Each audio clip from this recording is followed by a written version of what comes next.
You ask Tiger to solve. This deals with linear equations with one unknown. The final result is x equals 4. Let's solve it step by step. Group all constants on the right side of the equation. Add 1 to both sides.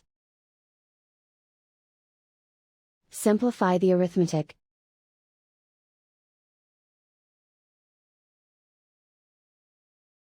Isolate the x. Divide both sides by 14. Simplify the fraction. Find the greatest common factor of the numerator and denominator.